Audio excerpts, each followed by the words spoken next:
Squeezing the finest minds to extract the purest science? Welcome to Juisci Interview. Hello and welcome, Joyce McSwan. We are so happy to have you here. A quick intro. Joyce, you are the current president of the Australian Pain Society and widely recognized for your many contributions within the field of chronic pain management.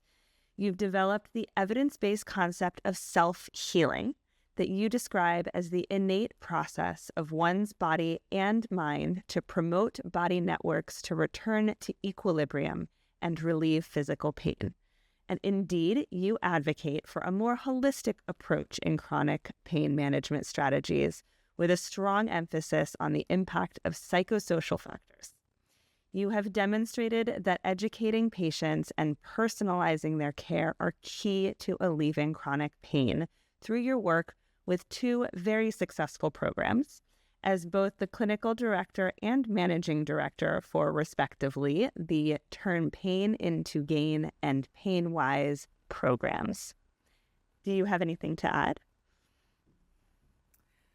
No, I think you've comprehensively covered it really well. I'm heart and soul a clinician and really very much an innovator these days in pain management because I'm constantly searching and looking for better ways to manage pain for my patients.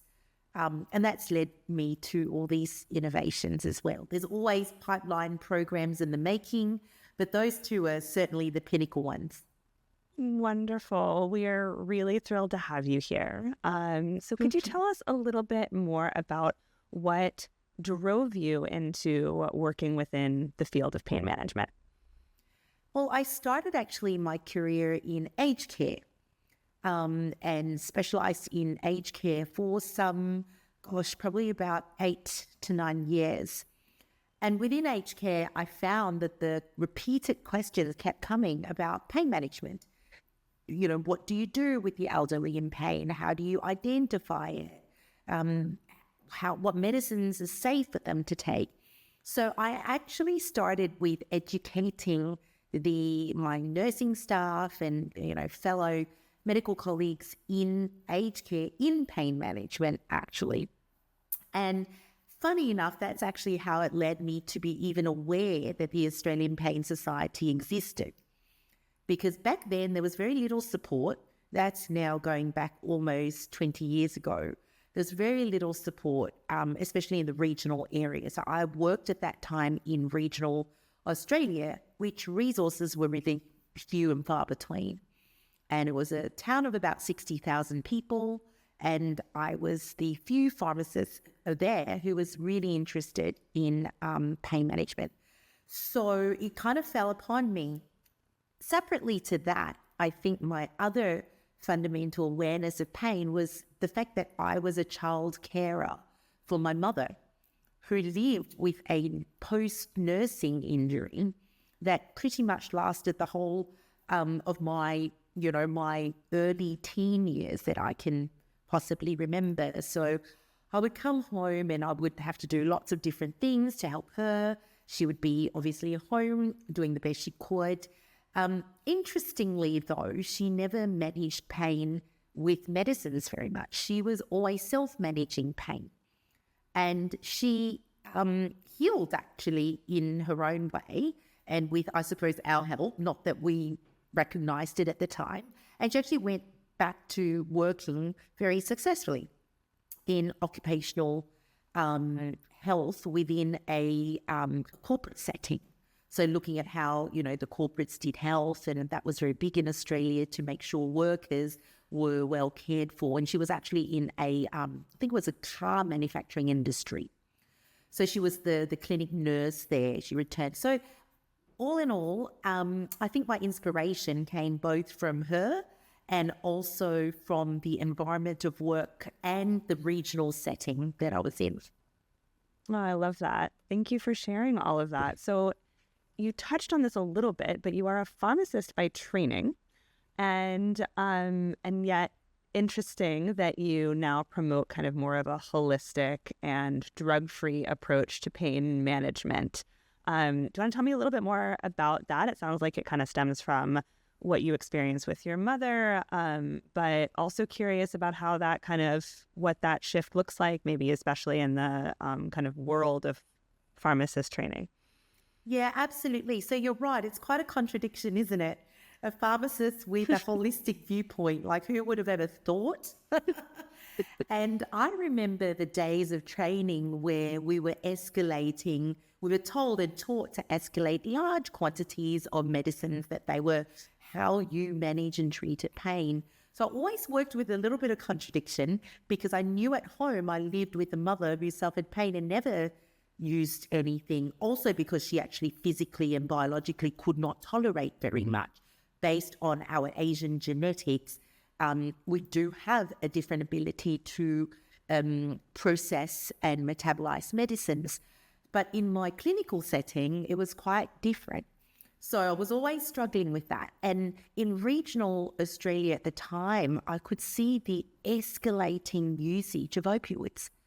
And it wasn't actually solving the problem for patients. I was still having to devise ways to manage pain within the aged care setting. And it was, you put two and two together and realize that if our pharmacological methods to a certain point no longer works, what then? And really, are they the right things? So the research was starting to come out about the fact that, in fact, it wasn't always the be-all, end-all. And that was actually my own lived experience seeing my mother. So it was a struggle to kind of do two actually very different things. We never managed pain at home with medicines at all, orally at least for my mother. It was very much, topical. It was a lot of touch therapy. She enjoyed using her TENS machines when she could, and that would relieve it. Heat packs were amazing. She would distract herself, actually. She was a real go-getter and big on hospitality. So, in fact, when she was in pain, she would host a party. And she would often say, oh, my mind is taken away when I've got lots of people around me. I just don't feel pain. Of course, we would have to be doing the dishes in the background to help her out to clear all the loads of her party friends that would come.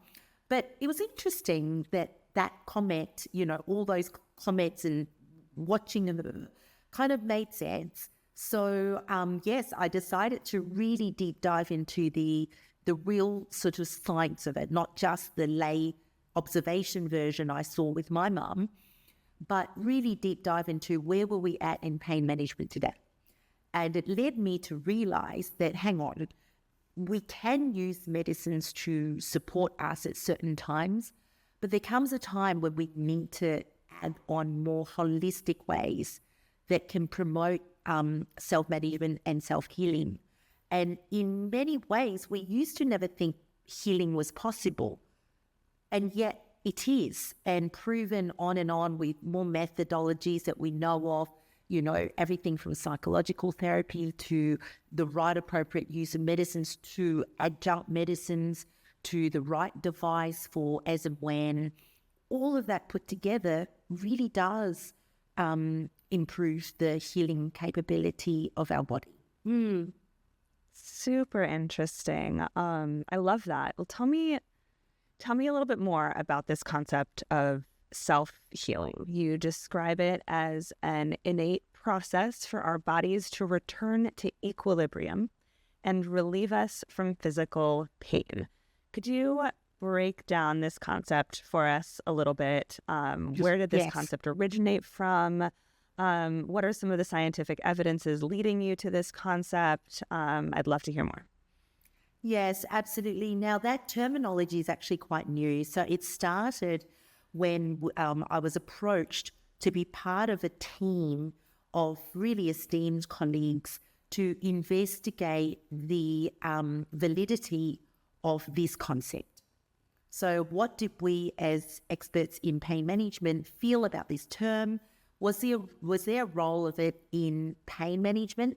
And if it did have relevance, where did it fit into?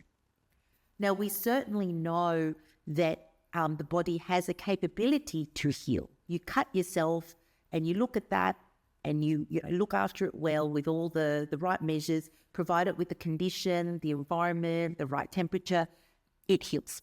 So that's very, very easy to understand because it's so visual. I think that translates very much internally as well. And the concept was applied more to musculoskeletal pain in the very early onset of an injury, to apply these five body networks to accelerate that healing process. So it applies specifically in the acute pain, musculoskeletal pain area, which is what the purpose of the paper was about. However, it is still, we didn't write it in terms of a chronic setting, but the more and more you understand the molecular sites and evidence of these, of which we're still building. So one of my passion areas is to keep building to the science of it. We know it in pockets, like we know about oxidative stress, we know about inflammation, and all of that can come into this concept of self-healing. However, it's kind of in lots of different pieces at the moment. It's not been well brought together. So one of my pieces of work to come with other esteemed colleagues is to really look more closely at the scientific links for this concept to have even greater validity. But what we did was to provide the beginning of an awareness to be curious, to see how we can understand healing. It also comes with self-healing isn't all about just the molecular side specifically, but it's also about the mental resistance and the resilience and the grit, if you want to use one of the better, lay terms. So that also has a influence and a contributing factor to the belief that one can heal. And that actually leads us to a lovely word called hope. And hope is a very lay term. It's not scientifically used very much, but it is a very scientific process in terms of the mind-body somatosensory connection of healing and recovery. So healing and recovery, sometimes we're scared to say them because, especially in now the chronic pain space, we like the term self-management. And while that's really true, because sometimes you get to a stage where there's just no more fixing, right? So you manage what you've got. But it can also be quite a limiting term. Patients have often said to me, manage, is that the best I can do? Or I want to, be functional. I want to do more. Well, they're actually talking about recovery in a new sense of their new context. So recovering is so much more hopeful, isn't it? Yeah. You may not fix your, back scoliosis. However, you can recover to the new function and purpose that you wish for. So there's a sense of that hope, and it's quite a different reframe. So it's very, it's still a new, I think, concept, and people get it all jumbled up. And so one of my really passion work to come, so watch this space, is to really define those terminologies separately, and then to look at where they fit into the context of acute, subacute, or chronic disease management, and to help clinicians and patients to actually know that, of course, there's a clinical link to it, a biological link to it as well. So I hope that explains the difference, but also that it does come from a scientific basis, and we do need to know how to contextualize it. I love that. I love the kind of old versus new. A lot of this, like what you were saying, is that it's kind of a lot of the pieces of this puzzle seem like not necessarily new topics, but a really new way of thinking about it and building the science around that to support that. And also the power of hope, I love, because I think reframing how we approach care and healing and that positive outlook. I mean, I've seen that in real life the power that hope can have on pain management and disease management in general. So that's really powerful. Thank you. So now you have developed these two successful pain management programs called Turning Pain into Gain and PainWise. I'd love to hear a little bit more about the experiences or researches that contributed to the development of these programs and how you incorporate the concept of self-healing within these programs. So these programs are basically navigational. So they navigate the patient's journey and pathway so that there's some order to sometimes quite a random experience that they've been sort of slapped with. And because there's a lot of, diagnoses, lots of labeling, lots of medicines tried, and lots of people telling them what to do. And I think that the reason why we devised these programs actually came from the academic concept of the self-management work that Stanford University did. But being a very academic model, it needed translation to real life on the ground, what that really looks like away from a 6-week, program. So these pathways are not only educational to teach them how to incorporate their clinicals, their treatment plans into their everyday life and create order, but it's very personalized as well. As we know, pain is very subjective. So the beauty of the program is that they step through with what I call parallels. One is their own personalized treatment plan that is bespoke for them. The same parallel is the education component to learn broadly from their peers, from a group setting, from expert speakers that come to our program, and to learn broadly, because sometimes we have found that the solutions is not in their treatment individual plan, but actually the lady next door sitting next to them that said, "Have you tried?" And I think that's quite powerful because we find that sometimes they bring their own solutions back into their treatment plan as well. So we don't want to miss anything. So a personalized parallel journey with a group education-based journey that is very holistic, including that of medicines and how to use it well. And then, of course, the probably the purpose piece, the gain, the turning, and then the pain, and then gain. And that's the purpose piece of going, well, if you want to be so-called pain-free or less pain, for what is the ultimate question? What are you doing for? And often patients haven't, thoughts about that. What's the goal? For what are you doing this? Is this for your children? Is this so that you can work and have a better living made? For what? And I think end to end, that's what turning pain into gain is about in its fundamental. Then we've had lots of spin-offs from that. We've had, we've developed other programs for different settings. So we've got a Conquer Your Pain program for rural, remote areas. Similar concepts, but more, I suppose, more illustrated, So that's a lot of creativity goes into that because people are less supported, so they've got to watch more things online. There's a cooking program, for example, online there. So we do cooking in the kitchen and show them the foods they can make to, whereas in our Turning Pain into Gain, we've got an actual dietitian that shows them in person what they can cook and how fast it is to actually eat well. So our Conquer Your Pain program is more for our remote regionals because they are really the untouchables. Very hard for them to get into a city-based pain program, which generally that's where they're located. And then we've also done some overseas programs for corporate workers, spine health, again, developing the same self-management concepts but very targeted for healthy spine. And in fact, it's called the Healthy Spine program. And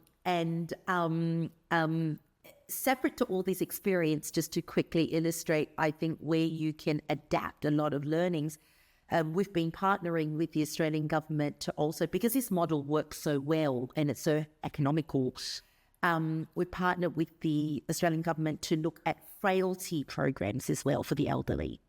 So frail, how to avoid being frail. And that actually is funny because it brings me right back to where I started, which is in aged care. I feel like I've done this loop-de-loop. And then we've also got a mental health program that's kind of come out of the pain program.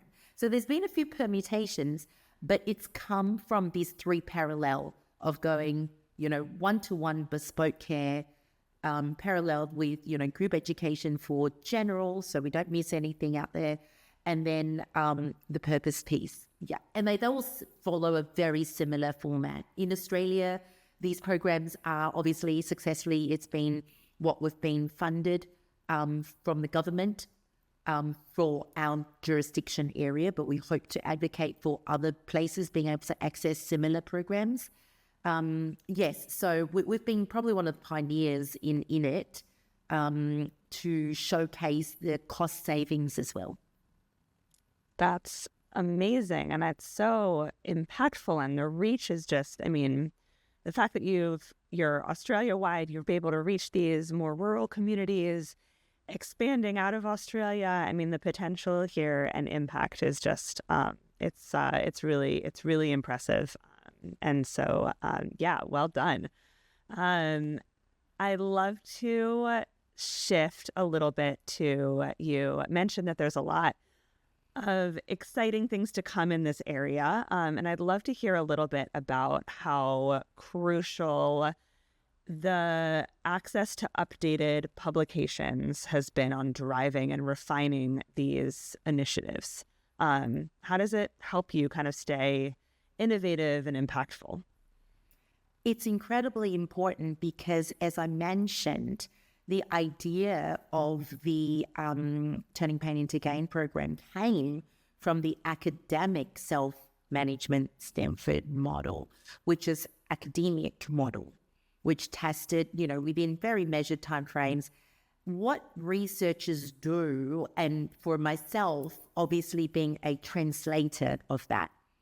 So people sort of say, well, where do you got your ideas? Well, if you can translate science well, then and implement. So one of the other skills that we absolutely have is implementing and operating that, right? Which is a lot of administrative process, and then there's also the engagement with the human process and changing that behavior, right?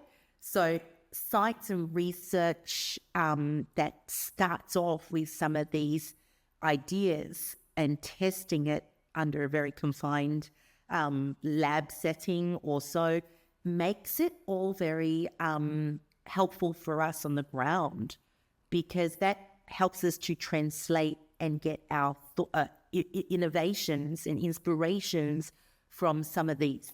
So it's in fact very crucial to stay up to date. And evidence-based is one thing, but evidence-informed is also really critical, which gives you a little more creativity as such, because you adapt that, and then it's within a confine of some evidence, but then, you're informed in doing perhaps something related or different. Because, for example, the frailty program I talked about, there is no precedent I can see for it. So it's not essentially evidence-based. But because it came from the precedent of the existing model, it's absolutely an informed and well evidence-informed model, right?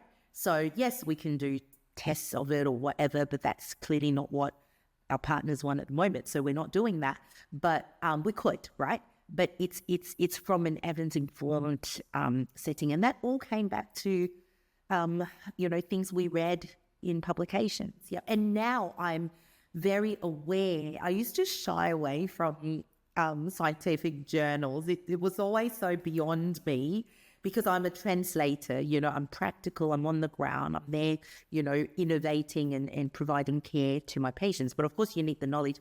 But now I'm actually putting back into that publication space because I realize how important it is now with the experience that we have to actually put that back to especially concepts like self-healing.